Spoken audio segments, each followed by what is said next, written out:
Bienvenidos a este análisis de las historias de la noche 2 de WrestleMania Goes Hollywood.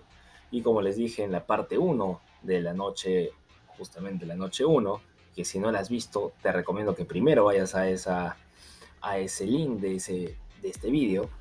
Pero este WrestleMania, y como lo dijo Triple H en el Raw y el SmackDown posteriores a WrestleMania, rompió todos los récords que te puedas imaginar. Y en cuanto a historias, para mí no defraudó ni en la noche 1 ni en la noche 2. Pero vamos a repasar juntos las historias que se contaron y se desarrollaron en la noche 2. Y para empezar, empezamos con la lucha entre la bestia Brock Lesnar y el gigante nigeriano Omos. Y esta es una lucha que desde el punto de vista de la rivalidad, de la historia de la rivalidad, no ha habido mucho desarrollo, ¿no? Creo que si bien tuvimos por ahí un par de momentos en los cuales se fueron a las manos en los shows previos, pues no había un fondo realmente de por qué esta lucha era importante y por qué realmente tenía que darse. Simplemente fue un reto de MVP que al final acepta Brock Lesnar. Entonces, en ese sentido, no hay una razón importante para que esta historia se dé. Simplemente se dio. Ahora, respecto al desarrollo que le dan tanto Brock Lesnar como Omos, la lucha siguió la narrativa que se venía dando un poco en el desarrollo de la rivalidad, que era respecto a que Brock Lesnar no iba a poder con Omos, con el gigante Omos, no iba a poder llevarlo a Suplex City, no iba a poder hacerlo en F5, y en ese sentido el inicio de la lucha fue de esa manera. La lucha fue todo lo que esperábamos, simplemente pues duró unos 6 minutos y fue con un dominio inicial de Omos, donde básicamente se le veía muy fuerte, hasta que llega el punto en el cual Brock Lesnar puede hacer su regreso, su comeback, y al final logra llevar a Suplex City a Omos y logra hacerle el F5, y con eso se lleva la cuenta de 3. Creo que esta lucha pudo, o sea, es buena para el kickoff, creo que para calentar motores está bien, pero pudieron haber hecho que Omos se saliera del F5, digamos, como es tan fuerte su personaje, pudo haberse salido del F5, para que de esa manera la lucha pueda extenderse un poco más y pueda ser un poco más emocionante, pero simplemente al primer F5, Brock Lesnar se lleva la victoria y con eso, adiós, se acabó la lucha. Así que no hay mucho más que decir respecto a las historias detrás de esta lucha. Ahora vamos con la lucha de Fatal de 4 de las mujeres, así como habíamos tenido el Fatal de 4 de los hombres la noche anterior, que fue una tremenda lucha, y si quieres escuchar un poco más de ese análisis puedes regresar al video de la noche 1, pero en el caso de las mujeres teníamos a Liv Morgan y Raquel Rodríguez, Natalia, Shotzi, Sonya Deville, Chelsea Green y Ronda Rousey y Shayna Baszler. Ahora, no hay historia detrás de esta lucha, realmente el desarrollo de la rivalidad de cara a poner esta lucha en la cartelera fue muy pobre.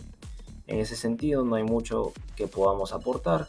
Esperábamos que en el ring dieran un gran espectáculo, y creo que es cierto que Liv Morgan, Raquel Rodríguez, Shotzi, Natalia, incluso Chelsea Green y Sonya Deville hicieron un gran trabajo en el ring, ¿no? Creo que lo que hicieron Ronda Rousey y Shayna Baszler dejó mucho que desear, y eso es lo que realmente molesta un poco de esta lucha, que al final de la lucha, a pesar de todo el esfuerzo hecho por el resto de parejas, quien se lleva la victoria fue Ronda Rousey y Shayna Baszler, básicamente al final entrando a aprovechar el trabajo que Liv Morgan había hecho para dejar de lado a Shotzi. Ronda Rousey ingresa, hace su llave de rendición y listo, se acabó la lucha. En ese aspecto creo que esta lucha sí dejó mucho que desear. Así que bueno, no hay mucho más que decir, así que nos vamos a ver la siguiente lucha de la noche. Y la siguiente lucha de la noche ponía en cartelera a 3 tremendos luchadores por un título intercontinental. Gunther, Drew McIntyre y Sheamus se enfrentaban en esta triple amenaza por el título intercontinental. Hablemos de la historia primero. La historia que acá está predominando es la historia que Sheamus y Gunther vienen construyendo desde hace aproximadamente un año. Y esa es una tremenda historia entre ellos dos. Drew McIntyre fue agregado a la historia. Y yo creo que, no sé tú, dime qué opinas. Yo hubiera preferido ver el Gunther vs. Sheamus en WrestleMania. Me podrás decir que, oye, pero ya hemos visto a Gunther y Sheamus 2 veces antes. Pero claro, ¿por qué no cerrar la trilogía en WrestleMania entre ellos dos, ¿no? Sabemos que Drew McIntyre fue agregado porque al final hubo un doble conteo en una de las luchas clasificatorias para ver quién retaba a Gunther, pero creo que todo el mundo esperaba que fuera Sheamus quien se enfrentara a Gunther y quien finalmente derrotara a Gunther. Ahora, ya vamos a llegar a ese punto, pero sabemos que no pasó. Gunther se lleva la victoria en esta triple amenaza por el título intercontinental. Si eso no la mejor decisión, obviamente el público quería que Sheamus ganara, ¿no? Es el único título que Sheamus aún no tiene en su ilustre carrera en la WWE y creo que era lo que la gente esperaba. Pero la construcción del personaje del campeón Gunther es tan buena que realmente era muy difícil pensar si le iban a quitar el título, ¿no? Están logrando un campeón dominante que está revalorizando el título intercontinental. Y creo que en ese sentido lo que logró esta lucha es cimentar la posición de Gunther como un campeón dominante. Porque respecto a la historia, como les digo, se cargó básicamente en los hombros la historia de Sheamus y Gunther para luego agregarse un toque sobre la amistad entre Drew McIntyre y Sheamus, que al final era una amistad que se rompía porque cada uno quería el título. Entonces ese toque de traición se agregaba a la historia, ¿no? Lo cual era interesante y al final se verifica en la lucha. Y obviamente el resto de la historia se carga en los hombros entre la rivalidad precedente de Gunther y Sheamus. La lucha fue tremenda, se pegaron de todos lados. El pecho de Sheamus, el pecho de Drew McIntyre estaba completamente rojo de los golpes. El pecho de Gunther también. Se estaban pegando por todos lados y era lo que esperábamos. Y luego teníamos a un Drew McIntyre que, a pesar del tamaño que tiene, del peso que tiene, es tan ágil que puede saltar por encima de la tercera cuerda y caer completamente bien sobre sus rivales. Fue una lucha que tuvo todo. Tuvo conteos cercanos, near falls para cada uno de ellos, para Sheamus, para Gunther, para el mismo Drew McIntyre. Fue una lucha emocionante que supo transmitir una buena historia al espectador. Y al final, justamente, cuando todos pensaban que Sheamus se iba a llevar la victoria, viene el amigo Drew McIntyre y le quita la victoria a su amigo Sheamus, ¿no? Entonces, ese toque de traición termina agregándole muy buen sabor de boca a esta historia. Y esa, justamente, distracción permite que Gunther tome la iniciativa y después de dos bombazos, uno de hacia Sheamus sobre el cuerpo de Drew y el otro a Drew directamente, permiten que Gunther se lleve la victoria. Una tremenda lucha y una tremenda defensa del título intercontinental. Y ahora nos vamos a la lucha por el campeonato femenino de Raw. Y finalmente teníamos a Bianca Belair enfrentándose a Asuka. Y en ese sentido, de todas maneras, teníamos que comparar con la lucha que nos habían dejado la noche anterior Charlotte Flair y Rhea Ripley. Entonces, la noche anterior fue una tremenda lucha que se dieron entre las dos y ahora esperábamos algo similar de Bianca Belair y Asuka. La historia que venían contando Bianca Belair y Asuka era muy mejorable. Creo que en ese sentido estuvo mejor el desarrollo de la rivalidad entre Charlotte Flair y Rhea Ripley. mucho mejor que lo que hicieron Bianca y Asuka. Casi entre ellas dos ni se intercambiaron ni una promo nada más. En todo este tiempo solamente una promo y nada más. Y claro, llegó un momento en el cual hubo un ataque físico de Asuka a Bianca, pero es una rivalidad que en cuanto al desarrollo de la historia previa creo que dejó mucho que desear, fue muy mejorable. Y en cuanto a la lucha, en cuanto al wrestling, fue muy buena la lucha. En ese sentido, era de esperarse porque Asuka es una luchadora muy técnica, sabe muy bien lo que tiene que hacer y domina muchas llaves de rendición. Pero, y teníamos a Bianca que aguantaba y utilizaba su fuerza para poder aguantar a Asuka y poder también llevarla al conteo de 3. Pero mi problema principal con esta lucha es que a pesar de haber emoción, no fue tan emocionante como la lucha de Rhea Ripley y Charlotte Flair, porque en esa lucha hubo muchos conteos cercanos que le agregaban emoción después de los finishers. Y acá no teníamos finishers porque Asuka aplicaba llaves de rendición que no son finishers. Entonces no es lo mismo aplicar un finisher y tener un conteo que aplicar una llave de rendición y no hay un conteo, sino que estás esperando que el rival se rinda. Entonces el grado de emoción no es lo mismo y creo que eso fue lo que le afecta a esta lucha, al storytelling de esta lucha. Al final, Bianca Belair logra salirse de las llaves de rendición de Asuka y con su KOD, su Kiss of Death, logra llevarse la victoria para defender su título. Finalmente entramos a las dos luchas finales de la noche 2 y de este WrestleMania 39 y teníamos la tremenda entrada, fue increíble esta entrada de Edge para enfrentarse al Demon King Finn Balor en una Hell in a Cell. Wow, la expectativa de esta lucha era increíble, era tremenda, realmente tenía muchísimas ganas de ver esta lucha por toda la historia que se venía contando detrás, la historia detrás de esta rivalidad.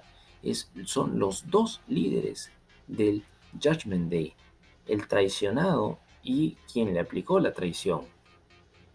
Entonces, toda esa carga emocional se venía finalmente a cerrar en una celda infernal entre las versiones más oscuras de ambos personajes, ¿no?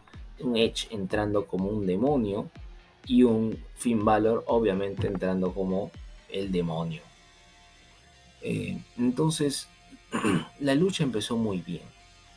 La lucha empezó muy bien, empezaron a darse con todo lo que había, empezaron a darse con palos de kendo, empezaron a darse con sillas, con la misma celda. La lucha iba muy bien, estaba desarrollándose bien, de cara al clímax. ¿Y qué pasa? En un accidente, Edge le lanza una de las escaleras metálicas y le abre la cabeza a Finn Balor. La lucha estaba por ser detenida, porque los médicos estaban atendiendo a Finn Balor, parecía que querían detener la lucha y Finn Balor no quiso que la lucha se detenga en lo absoluto y es totalmente entendible, ¿no? Estando en WrestleMania, en una Hell in a Cell contra Edge, wow, ¿quién quisiera parar? Entonces Finn Balor logra que la lucha no se detenga, los médicos logran que Finn Balor pueda continuar, pero eso mató el momento. Eso mató el momento de esta lucha y eso es lo que realmente es una pena, pero le afecta a esta lucha, al desarrollo, porque después de ese momento costó volver a entrar en calor. Creo que se logra cuando Finn Balor se empieza a subir a la celda para lanzarse sobre Edge. Cuando lo hace no lo encuentra, pero poco después de esto Edge con una lanza y con el concierto termina la lucha y se lleva la victoria, ¿no? Tal vez Edge y Finn Balor trataron ya de terminar esta lucha porque probablemente también Edge podría estar preocupado por Finn Balor, por lo que le podría haber pasado. Es una pena porque se sintió que la lucha podía dar para más y que termina, pues obviamente tras el incidente con la escalera metálica, creo que termina antes de lo previsto. Entonces, una gran lucha que al final tuvo un final un poco anticlimático, eh, que no es culpa de nadie, simplemente los accidentes pasan, esto es pro wrestling y esto sucede, los accidentes pasan, ¿no? Así que Edge se lleva la victoria tras un Spear y un Concerto, y pues vamos a ver si esta rivalidad va a seguir o no va a seguir. Y finalmente llegamos al main event. ¡Wow! Roman Reigns contra Cody Rhodes, qué épico. Este desarrollo de la historia fue muy bueno. Las promos fueron muy buenas. Se dijeron de todo en al menos un par de ocasiones en el mismo ring. El punchline final de Roman Reigns 2 días antes en SmackDown, reconóceme, fue todo lo que se necesitaba. Y Cody Rhodes no solo intercambió palabras con Roman Reigns, también con Paul Heyman, también tuvo que defenderse del Bloodline, defenderse de los Usos, defenderse de Solo Sikoa. Y la historia personal de Cody Rhodes, siendo el hijo del sueño americano Dusty Rhodes, pero él siendo la pesadilla americana y trayendo ese bagaje familiar al tratar de ser el primer Rhodes en convertirse en campeón en WrestleMania. Entonces, y recuerden que durante la rivalidad se toca mucho de manera personal, diciendo Paul Heyman que el padre de Cody Rhodes le había dicho en algo muy personal que Roman Reigns era el hijo que él quería tener, ¿no? Que fue uno de los momentos más álgidos de esta rivalidad, tocando una vena muy personal en Cody Rhodes. Todo eso hace que la historia previa a esta lucha fuera tremenda. Ahora, sí creo que pudo haberse desarrollado un poco más. Creo que le faltó momentos físicos, ¿no? Ellos no se llegaron a tocar previo al main event. Creo que hubiera sido bueno un momento donde hubieran ido a los golpes, ¿no? Porque le hubiera agregado un poco más de ese toque de rabia, de ira, ¿no?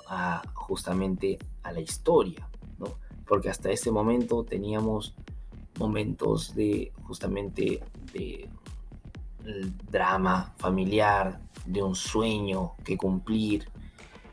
Teníamos justamente del lado del campeón todo este tema de la burla sobre, mira, tu padre me prefería a mí antes que a ti, ¿no? Y obviamente teníamos la parte donde se involucraba el linaje. Entonces, todo esto permitía una gran construcción que creo que pudo haber sido incluso mejor, pero estaba muy buena. Y como lo dije con la lucha principal de la noche 1, la de los Usos contra Kevin Owens y Sami Zayn, cuando ya tienes una historia tan buena, esperas que la lucha que va a ser el punto álgido la termine de reconfirmar. Y esta lucha lo hizo, reconfirmó una tremenda historia con una tremenda lucha.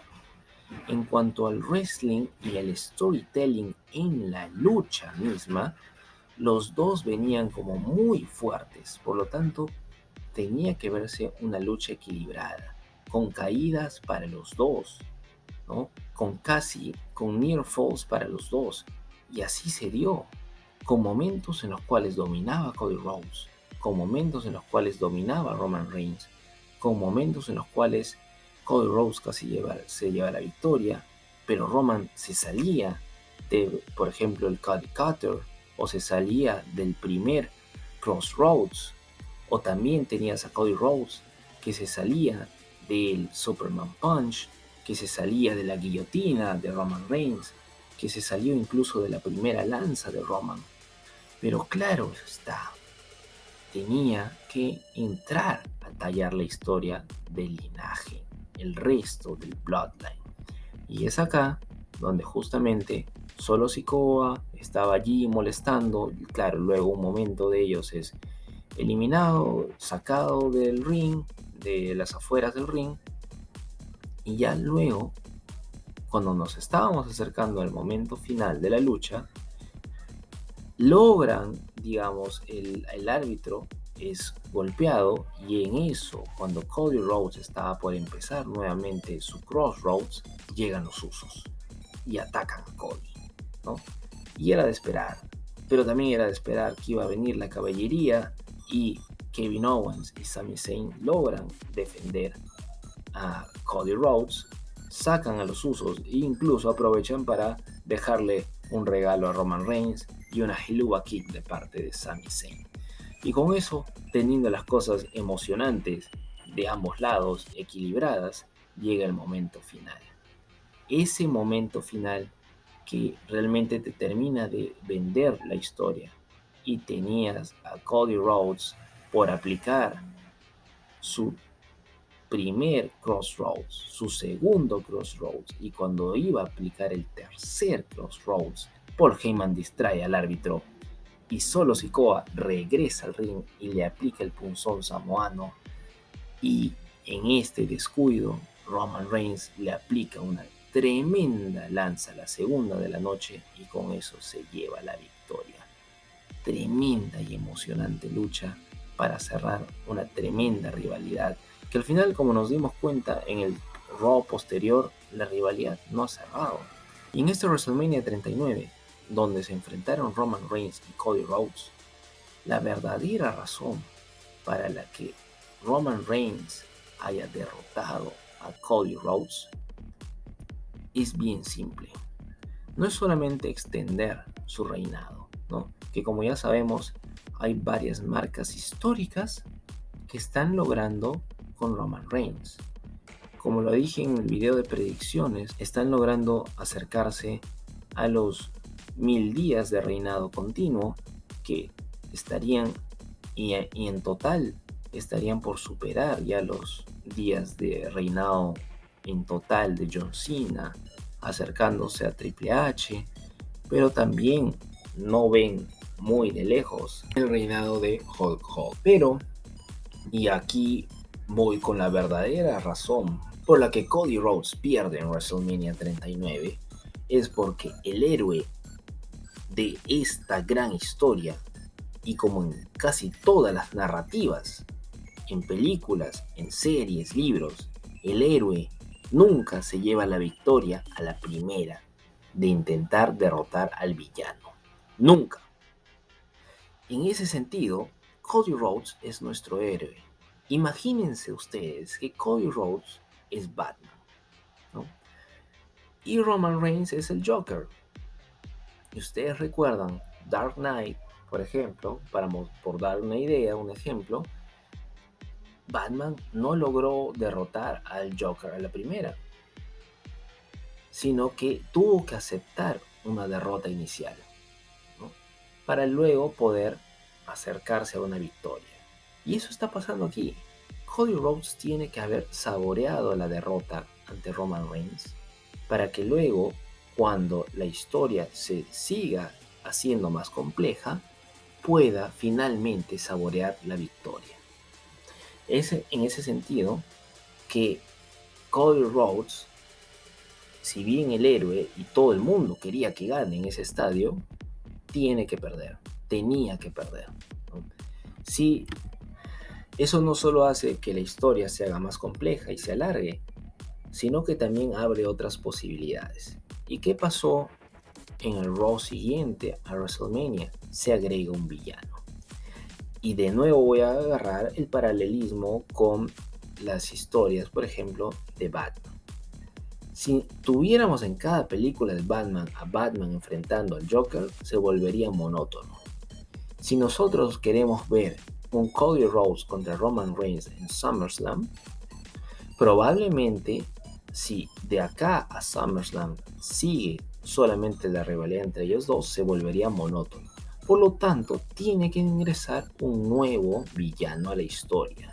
Y es por eso que se logra la conversión a heel de Brock Lesnar.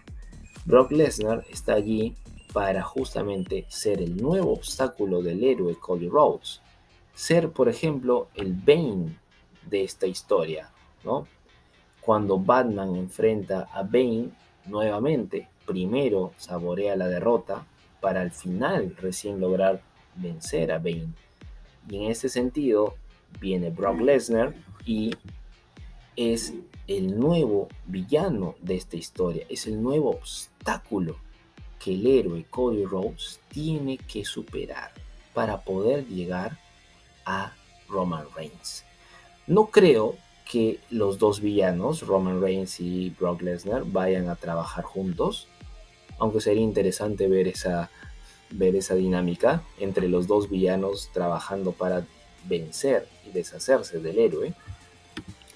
Creo más que van a seguir por caminos separados por un tiempo. Es decir, la historia va a estar ahí detrás, pero por el momento Cody Rhodes tiene que enfrentar a un nuevo villano en Brock Lesnar, para luego, tras superar a ese villano, volver a perseguir a su villano más grande, que en este caso es Roman Reigns. Y yo creo que esto se va a terminar de dar en SummerSlam.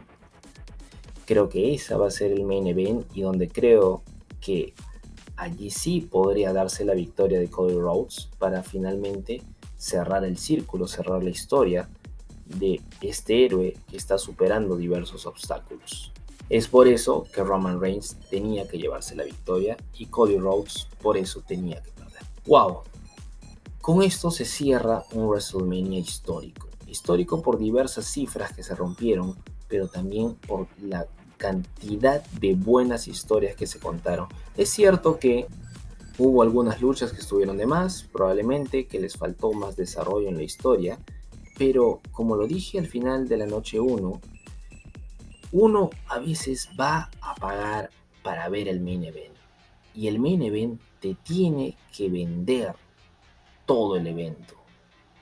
Y lo lograron. Tanto el main event de la noche 1 como el main event de la noche 2 lograron vender excelentemente el evento. No solo en la construcción de las historias previas, sino que luego cuando se lleva a la ejecución, el storytelling de la lucha libre tenía que ser perfecto para no malograr ya una buena historia y fue perfecto. En ese sentido, Roman Reigns y Cody Rhodes es una de las mejores luchas de todos los tiempos en un main event en WrestleMania.